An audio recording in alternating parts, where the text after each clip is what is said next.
Você, que é um espelho que reflete a glória do Senhor. Ai, toma banho, musiquinha ruim. Credo, sai de mim, demônio.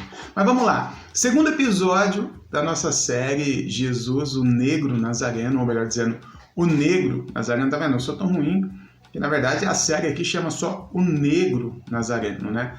É que eu vim lá do Spotify, é Jesus, o Negro, eu tirei Jesus, né? Eu arranquei Jesus, falei, Jesus, dá licença. Só o Negro Nazareno, que inclusive é o nome do filme. Do filme que falou! Do livro, né? Que a gente vai lançar no segundo semestre. Se você não assistiu o primeiro episódio, esse aqui é o 2, tá? É só ler aí, é o 2. Se você não assistiu o primeiro, para esta bosta e assiste o 1. Porque você precisa ter um contexto ali para depois... Porque assim, eu já vou falar merda. Eu já falo merda. Se não tiver um contexto, a merda fica muito maior, tá? Então volta, assiste o primeiro bonitinho, beleza? Vamos lá. Primeiro episódio já com conteúdo, tá? O primeiro foi uma introdução, falei algumas coisas para você. Hoje, de fato, nós entramos no conteúdo. E, obviamente, nós não poderíamos começar sem falar desse que dá o título, né? Disso que dá o título para a série, que é O Negro Nazareno. Falaremos, sim, sobre a cor da pele de Jesus. Ah, mas isso aí não muda nada. O que a cor da pele de Jesus vai mudar? Que eu ouço isso para um caramba. E sabe por que não muda nada? E sabe quem fala que não muda nada? Para quem não sofre na pele as questões de pele. E aí você tá olhando, obviamente, vendo que eu sou um cara branco e já tá falando assim, ah lá, o branquelo querendo falar, tomar o lugar de fala. De forma alguma. Eu sei onde eu estou.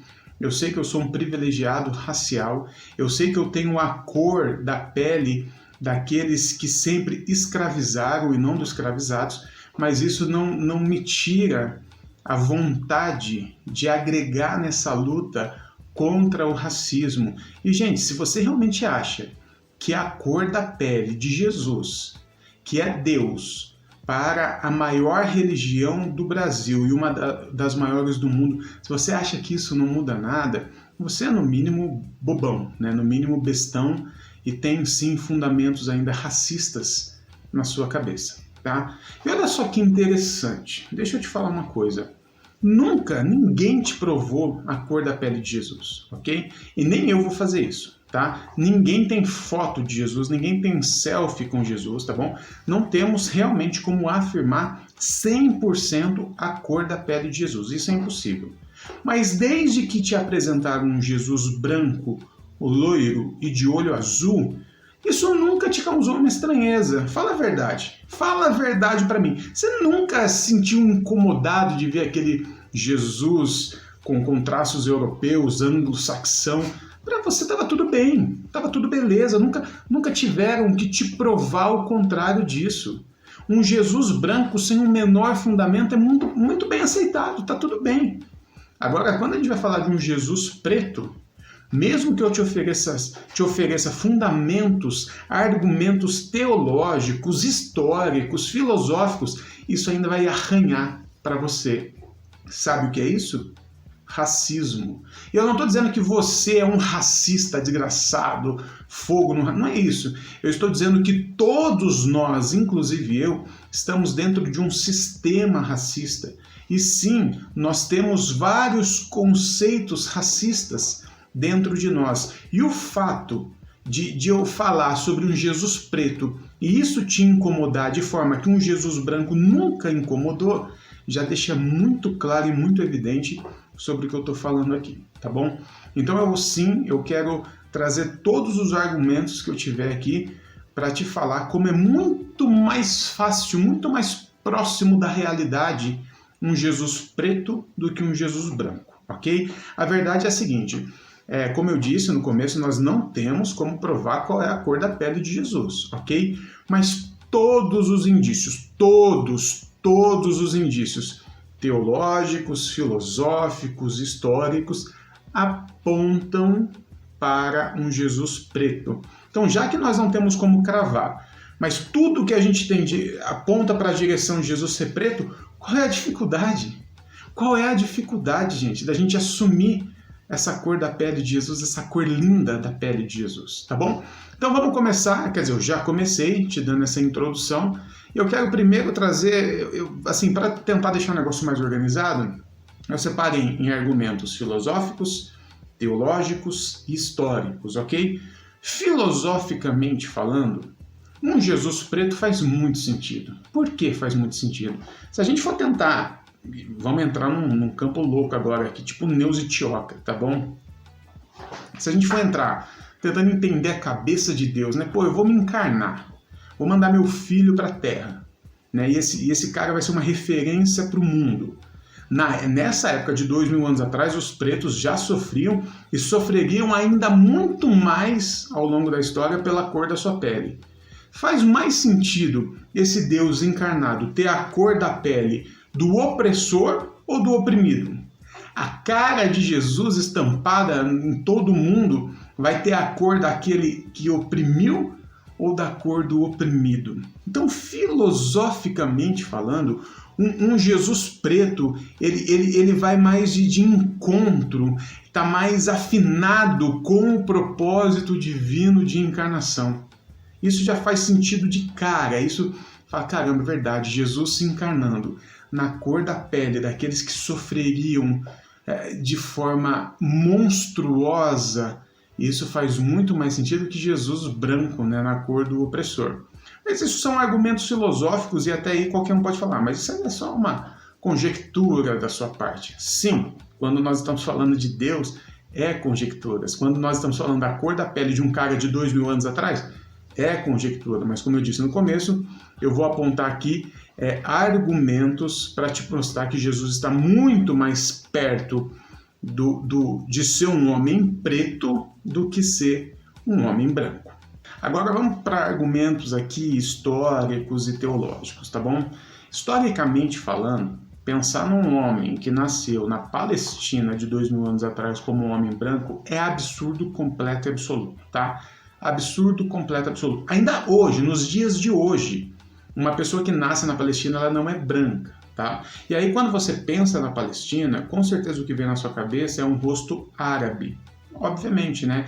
Porque as configurações históricas, geográficas, fizeram com que hoje, quando a gente pense na África, parte da África ali, até como o Egito, que está, né, não saiu ainda, que está na África, e eu vou falar daqui a pouco do Egito para você, a gente sempre pensa num Egito árabe, a gente sempre pensa numa Palestina árabe. Só que nós não podemos pensar com a cabeça de hoje, nós temos que pensar com a configuração geopolítica de 2000 anos atrás. E se você fizer uma pesquisa rápida e se você der um Google e der uma lida, você vai ver que há 2000 anos atrás a configuração geopolítica eram de pessoas pretas naquele território.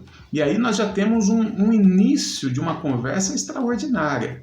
E agora eu vou dar uns passos para trás e vou lembrar você do começo da nação de Israel. Tá? Eu nem quero falar do comecinho mesmo, porque a gente nem tem tantas informações sobre isso, que é Ur dos Caldeus. Afinal, a nação de Israel veio de Abraão, Abraão veio de Ur dos Caldeus. Todos os estudos apontam que Ur dos Caldeus era uma tribo de pessoas pretas, ou seja, Abraão era um homem preto. Todas as articulações, os estudos que nós temos apontam para isso. Mas vamos lembrar que Abraão, depois de Abraão veio Isaac e Jacó, e o filho de Jacó, o José, ele já foi para o Egito. E você precisa lembrar, abre o seu mapa aí, se você não for um terraplanista, que o Egito ele fica na África. E como eu disse, não é esse Egito árabe que nós temos hoje, é um Egito africano. Então a nação de Israel, começando em Abraão, em sua terceira geração, Jacó já foi para o Egito. Uma nação ainda completamente pequena, poucas pessoas foram para um Egito e saíram de lá com mais de 1 milhão de pessoas. E obviamente que no Egito, o povo de Israel, que ainda não era uma nação, mas aquele grupo, ele começou a se relacionar com os egípcios. Quando essa tribo sai de lá, que já eram mais de 1 milhão de pessoas, mesmo que de forma impossível essa pequena tribo que entrou fosse de pessoas brancas, E eu já te disse que a probabilidade disso ter acontecido era muito pequena. Eu trabalho em morar em condomínio. A probabilidade disso acontecer era muito pequena. Teria saído já um grupo completamente misto de pessoas brancas, pretas, de todos os tons de pele. Mas ainda tudo leva a crer que era um grupo de homens e mulheres pretos que entraram no Egito preto e saíram de lá pretos. Se você for lembrar, quando Herodes manda matar as crianças até 2 anos, você lembra que José bola um plano de esconder Jesus? E aonde que ele vai esconder Jesus? Fala para mim. Fala para mim. Foi na Europa? Foi na Europa? Não, foi no Egito. O José pega o menino e ele quer esconder aquele menino e ele leva aonde? Para a África. Agora imagina um moleque branco de cabelo loiro escondido num monte de criança preta. Ah, tá escondido pra caramba, hein, José? Ó, parabéns, hein, José? Porra, gente, todas as evidências que nós temos apontam para um Jesus preto. E aqui eu tô falando apenas de uma negritude racial de cor de pele. E nós falaremos ainda dessa negritude social nos próximos capítulos, que a gente vai falar da onde Jesus morava, a profissão de Jesus e de José, seu pai. Mas aqui nós estamos falando realmente da cor da pele. E como se já não bastasse tudo isso que eu te disse, eu quero te lembrar que quando João que andou com Jesus, que colocava a cabecinha no ombro de Jesus, que conhecia Jesus como ninguém conhecia, que quando Jesus morreu ficou com a incumbência de cuidar da Maria, mãe de Jesus, era o melhor amigo, a pessoa mais próxima de Jesus, João. Quando João escreve Apocalipse, no único momento que nós temos algum texto falando da aparência de Jesus, olha o que João fala aqui no capítulo 4, no versículo 2, João diz que Jesus estava sentado no trono e a sua aparência era semelhante ao jaspe e à pedra de sardônio, ou a sardônica. Abre o Google e pesquisa essas duas pedras. E você vai perceber que são duas pedras que elas mesclam da cor preta, marrom, no máximo para um vermelho bem escuro.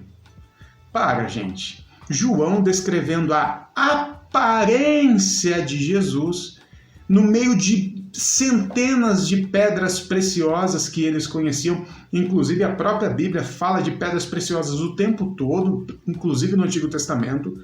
Pedras de todo, pedra branca, pedra leitosa, pedra brilhante.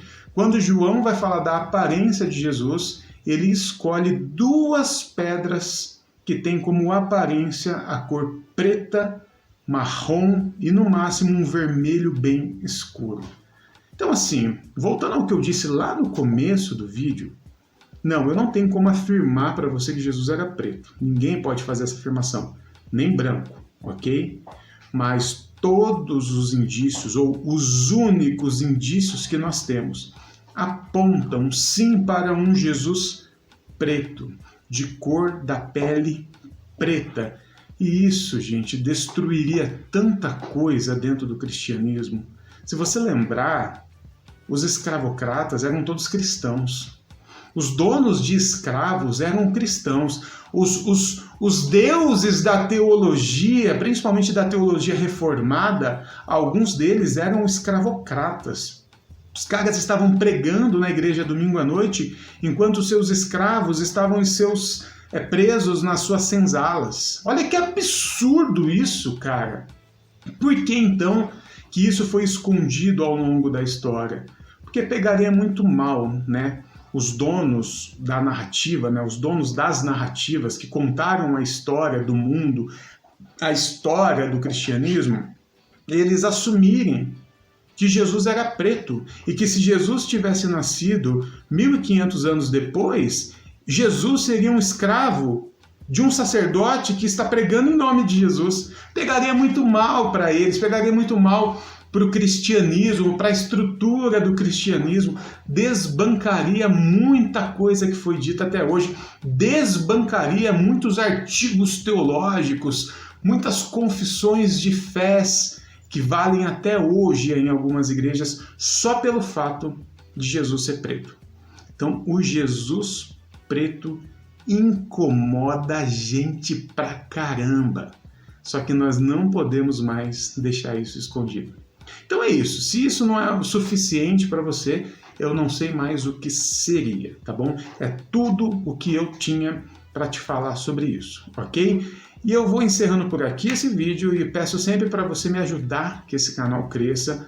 Dá um like nesse vídeo, pelo amor de Deus, não te custa nada. Inscreva-se nesta bagaceira de canal, que também não te custa nada, mas me ajuda bastante.